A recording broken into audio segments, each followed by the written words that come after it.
এখানে অনেকগুলো বাসা বাড়িতে পর্যাপ্ত নিরাপত্তা ব্যবস্থা থাকে না। আবার এই সময় একটা চক্র যারা মানে পেশাদার চোর, তারা এই সময় সক্রিয় হয়ে ওঠে যে বাসা বাড়িগুলো থেকে মানুষজন গ্রামে গেছে, এই ফাঁকা বাসায় তারা এই সময় চুরি সংগঠিত করতে তৎপর হয়। এরকমই একটা ঘটনা ঘটেছিল আমাদের চকবাজার থানা ইসলামবাগে।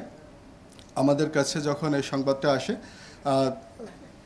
তখন থেকে আমাদের চকবাজার থানার এসি শফিউর ওর নেতৃত্বে আমাদের চকবাজার থানা টিম কাজ করে এবং আমরা গত রাতে সারা রাত অভিযান চালিয়ে আমরা চোর চক্রের পেশাদার চোর চক্রের 7 জনকে আমরা আটক করতে সক্ষম হয়েছি।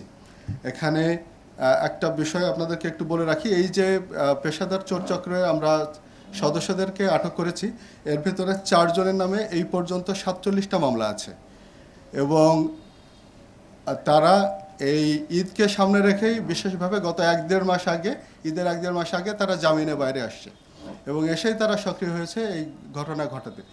এরা খেয়াল রাখে, এরা এলাকায় মুভ করে এবং এরা রেকি করে আগে কয়েকটা দিন যে কোন বাড়িটা নীরব আছে, কোন বাড়ি থেকে ভাড়াটিয়ারা চলে গেছে, সেইগুলার বেসিক্যালি এদের টার্গেট। তারপরে তারা এই বাসায় চুরি করতে ঢুকে এবং এদের মূল টার্গেট থাকে নগদ অর্থ, স্বর্ণালঙ্কার এবং বিভিন্ন ইলেকট্রনিক গ্যাজেট। তো এই যে বিষয়গুলো আমরা যখন এই সংবাদটা পেয়েছি তখন থেকে আমাদের এটা মাথায় ছিল। আমরা লাকিলি আমরা একটা সিসিটিভি ফুটেজ পাই এবং ওটা পাওয়ার পরে যেহেতু এদের বিরুদ্ধে আগে অনেক মামলা আছে, এরা আমাদের থানায় কর্মরত অফিসাররা অনেকে ওদেরকে দেখে চিনে ফেলে, যার ফলে আমাদের অভিযানটা করতে অনেক সহজ হয়েছে এবং আমরা একদিনে এটা এদেরকে গ্রেপ্তার করতে সক্ষম হয়েছি এবং এদের বিভিন্ন জায়গা থেকে চুরি করা বিপুল পরিমাণ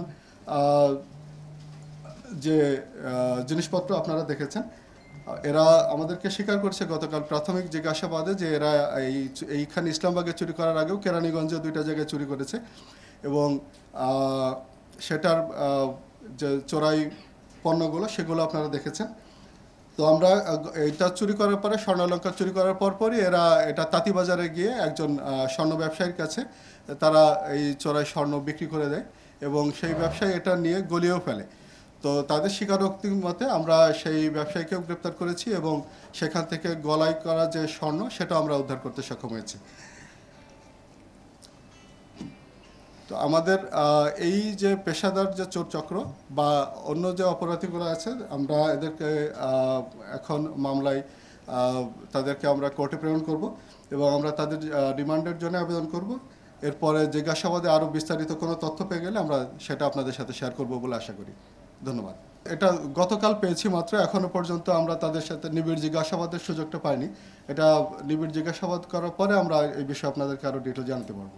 তবে হ্যাঁ, চুরি করাই নেশা। এখানে যে 1 নম্বর আসামি যে 2 নম্বর আসামি মামুন, তার বিরুদ্ধে তার নামে শুধু 22টা মামলা আছে।